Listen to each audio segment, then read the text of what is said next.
దేశ అభివృద్ధి బీజేపీ పాలనతోనే సాధ్యమవుతుందని బీజేపీ రాష్ట్ర మీడియా ప్రతినిధి ఏలూరి రామచంద్రారెడ్డి పేర్కొన్నారు. పుల్లల చెరువులో నిర్వహించిన విలేకరుల సమావేశంలో ఆయన మాట్లాడారు. దేశవ్యాప్తంగా రహదారులు, రైల్వే మార్గాలు, మౌలిక సదుపాయాల అభివృద్ధికి కేంద్ర ప్రభుత్వం పెద్దపీట వేస్తుందని తెలిపారు. అన్ని వర్గాల ప్రజల సంక్షేమాన్ని దృష్టిలో ఉంచుకొని కేంద్ర ప్రభుత్వం అనేక సంక్షేమ పథకాలను అమలు చేస్తుందని, వాటి ద్వారా ప్రజల ఆర్థిక అభివృద్ధికి దోహదపడుతుందన్నారు. రాష్ట్రంలో కూటమి ప్రభుత్వం కూడా పేద ప్రజల సంక్షేమం కోసం అనేక పథకాలను అమలు చేస్తుందని తెలిపారు. ఎన్నిక సమయంలో ఇచ్చిన హామీల మేరకు సూపర్ 6 పథకాలను అమలు చేస్తుందని పేర్కొన్నారు. ఈ నెల 21-22 తేదీలలో ఒంగోలులో పార్టీ శిక్షణా తరగతులు నిర్వహించనున్నట్లు వెల్లడించారు.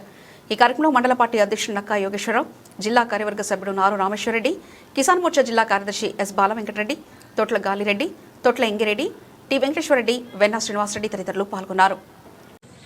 అందరికీ నమస్కారం. భారతదేశంలో స్వతంత్రం వచ్చిన తర్వాత ఈ దేశం యొక్క అభివృద్ధి పలు ప్రధానమంత్రులు ఉన్నప్పటికీ కొంత మేరకే జరిగింది.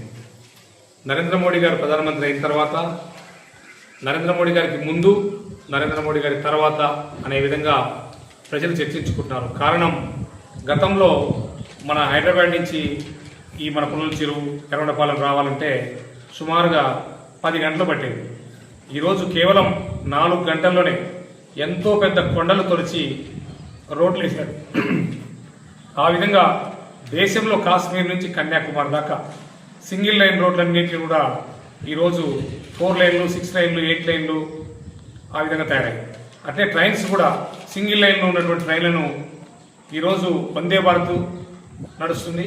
రేపు భవిష్యత్తులో బుల్లెట్ ట్రైన్ రాబోతుంది. అలానే ఎయిర్పోర్ట్లు కావచ్చు.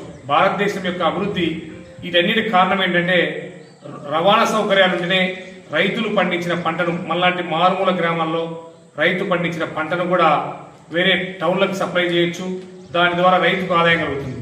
అలానే చదువుకున్నటువంటి విద్యార్థులు వారు కూడా వారి స్వగ్రామాల నుంచి వేరే ఊళ్ళకి వెళ్ళి చదువుకోవాలన్నా, ఉద్యోగం చేయాలన్నా కూడా ఈ రవాణా వ్యవస్థ ఉపయోగపడుతుంది. మోడీ గారి యొక్క లక్ష్యం 2047 కల్లా వికసిత భారత్ కావాలని ఆయన కోరిక. ఆ విధంగా దానికి తగిన విధంగా రూట్ మ్యాప్ వేయడం జరుగుతుంది. దానికోసం ప్రతినిత్యం కూడా దేశంలో ఉన్నటువంటి ప్రజలందరినీ అప్రమత్తం చేసి దేశాన్ని అభివృద్ధి పరంగా మరుస్తున్నారు.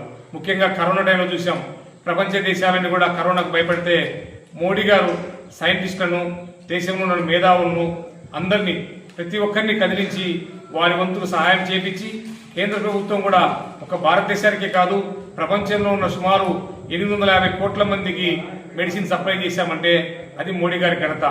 ఈరోజు మోడీ గారు చేస్తున్నటువంటి పనులను చూసి కాశ్మీర్ నుంచి కన్యాకుమారి వరకు ప్రతి చోట ఎక్కడ ఎలక్షన్ జరిగినా కూడా భారతీయ జనతా పార్టీ విజయం సాధిస్తుంది. కారణం, భారతీయ జనతా పార్టీ చేస్తున్నటువంటి అభివృద్ధి అంటే భారతీయ జనతా పార్టీ, భారతీయ జనతా పార్టీ అంటే అభివృద్ధిని విధంగా మోడీ గారు ఈ ప్రతి గ్రామానికి కూడా మన పుల్లల చెరువులు, ఇంకా తాండాలకు అక్కడికి కూడా రోడ్లు వేస్తున్నారు. అక్కడ కూడా గిరిజనులకు కావాల్సినటువంటి సదుపాయాలన్నీ కూడా ప్రొవైడ్ చేస్తారు. తద్వారా భారతదేశం ప్రపంచంలోనే ఇప్పుడు మనం 5వ స్థానం నుంచి 4వ స్థానం నుంచి 3వ స్థానానికి వచ్చాం. అతి త్వరలో 2047 కల్లా ఒక ఆర్థికవంతమైనగా, శక్తివంతమైన ఫార్మా రంగంలో, ఆటోమొబైల్ రంగంలో, అన్ని రంగాల్లో కూడా భారతదేశాన్ని నెంబర్ 1 చేసే విధంగా మోడీ గారు కృషి చేస్తున్నారు. ఆ విధంగానే ఆంధ్రప్రదేశ్లో డబుల్ ఇంజిన్ సర్కార్ వచ్చిన తర్వాత గత 20 మాసాల్లో ముఖ్యంగా వెనకబడినటువంటి పశ్చిమ ప్రకాశాన్ని మార్కాపురం కేంద్రంగా జిల్లా చేయడము, ఇది ఈ ప్రాంత ప్రజల యొక్క సుమారు 70 సంవత్సరాల కోరిక. ఈ ప్రాంతం రవాణా వ్యవస్థకు ఎంతో దూరంగా ఉండేది, ఇబ్బంది పడుతుండేది. అలాంటిది ఒక ప్రత్యేక జిల్లాను ఏర్పాటు చేయడంలో మోడీ గారి పాత్ర కీలకంగా ఉంది. అలానే వెలుగొండ ప్రాజెక్టు గత కొన్ని సంవత్సరాలుగా నత్తనడక నడుస్తూ ఉంది.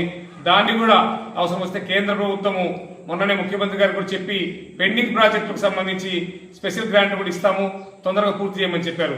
ఇంకా ముఖ్యంగా ఈ ప్రాంతాన్ని, వెనుకబడ్డ ప్రాంతాలన్నిటి కూడా కలిపి స్పెషల్గా ఒక ఎంఎస్ఎంఈ పార్కులు ఏర్పాటు చేసి మన మార్కాపురం దగ్గర ఒక పార్కు, ఎర్రగొండపాలెం దగ్గర ఒక పార్కు, కనిగిరి దగ్గర, గిద్దలూరు దగ్గర మన 4 నియోజకవర్గాల్లో 4 ఎంఎస్ఎంఈ పార్కులు ఏర్పాటు చేసి ఇండస్ట్రీ డెవలప్ చేస్తారు. అంటే అన్ని రంగాల్లో దేశంతో పాటు మన వెనకబడ్డ ప్రాంతం కూడా అభివృద్ధి చెందుతుంది. ముఖ్యంగా మేము కూడా చాలా మంది కేంద్ర మంత్రులకు విన్నవించాం. అతి త్వరలో 2-3 కేంద్ర మంత్రులు వచ్చి ఒక వ్యవసాయ విశ్వవిద్యాలయాన్ని కూడా మార్కాపురం చుట్టుపక్కల పరిశీలించే అవకాశం ఉంది. ఈ విధంగా దేశంతో పాటుగా ఆంధ్రప్రదేశ్తో పాటుగా మన మార్కాపురంతో పాటు పుల్లల చెరువు కూడా అన్ని రంగాల్లో అభివృద్ధి చెందే కోసం ఈ యొక్క డబుల్ ఇంజిన్ సర్కార్ కృషి చేస్తుంది. ఆ యొక్క అభివృద్ధి ఫలాలు చిట్ట చివరి వ్యక్తికి కూడా ఎక్కడో మారుమూలనటువంటి చిట్ట చివరి వ్యక్తికి అభివృద్ధి ఫలాలు చేరాలని భారతీయ జనతా పార్టీ లక్ష్యం. ఆ దిశగా మోడీ గారు కృషి చేస్తున్నారు. గతంలో వాజ్పేయి గారు ఏవైతే కలలు కన్నారో భారతదేశం ఏ విధంగా ఉండాలి, పోఖ్రాన్ లాంటి అణుపరీక్షలు జరగాలి, భారతదేశం ఎవరికి భయపడదని ఒక సందేశాన్ని ఇచ్చారో ఈ రోజు మోడీ గారు చేసి చూపిస్తున్నారు. ఈ అభివృద్ధి అనేది మారుమూల గ్రామాలకు వెళ్లాలనే భారతీయ జనతా పార్టీ సంకల్పం. ఆ దిశగా కృషి చేస్తుంది. ముఖ్యంగా కూటమి ప్రభుత్వం వచ్చిన తర్వాత గత 20 మాసాల్లో సూపర్ 6 పథకాలన్నీ అమలు చేశారు. ప్రజలంతా కూడా సంతోషంగా వారి పనులు చేసుకుంటూ ఈ ప్రభుత్వంలో అభివృద్ధి భాగస్వామయ్యారు. అందువలన ఈ ప్రాంతంలో కూడా Bharatiya Janata party double engine సర్కార్లో భాగం కాబట్టి భారతీయ జనతా పార్టీని ఆదరించమని, ముఖ్యంగా మేము కూడా భారతీయ జనతా పార్టీ నాయకులందరం కలిసికట్టుగా జిల్లాలో రాష్ట్రంలో ప్రతి గ్రామంలో బూత్ కమిటీలు ఏర్పాటు చేయడం, ఆ బూత్ కమిటీల ద్వారా మండల కమిటీలు జిల్లా కమిటీలు వేస్తూ భారతీయ జనతా పార్టీ చేస్తున్నటువంటి అభివృద్ధిని, భారతీయ జనతా పార్టీ ఈ దేశం కోసం ధర్మం కోసం ఏ విధంగా కృషి చేస్తుందో ఆ యొక్క భారతీయ జనతా పార్టీ సిద్ధాంతాలను ప్రతి గడప గడపకు తీసుకెళ్లడం, ప్రతి ఒక్క పౌరులను ప్రజలను మేల్కొల్పి వారికి అభివృద్ధిలో భాగస్వామ్యం చేసి సమాజంలో దళితులు, బడుగు బలహీన వర్గాలు, ముఖ్యంగా గిరిజనులకు కూడా ఈ యొక్క మోడీ గారి ప్రభుత్వం వచ్చిన తర్వాత ఇన్ని రకాల సంక్షేమ పథకాలు అందుతున్నాయి. అందుకు భారతీయ జనతా పార్టీని ఆదరించమని చెప్పేసి భారతీయ జనతా పార్టీ అధికార ప్రతినిధిగా స్పోక్స్ పర్సన్ గా ఇక్కడ ఉన్నటువంటి ప్రజలందరినీ పుల్లల చెరువులో ఉన్నటువంటి మా మీడియా మిత్రుల ద్వారా సోదరుల ద్వారా ఈ ప్రాంత ప్రజలందరినీ రిక్వెస్ట్ చేస్తున్నాం.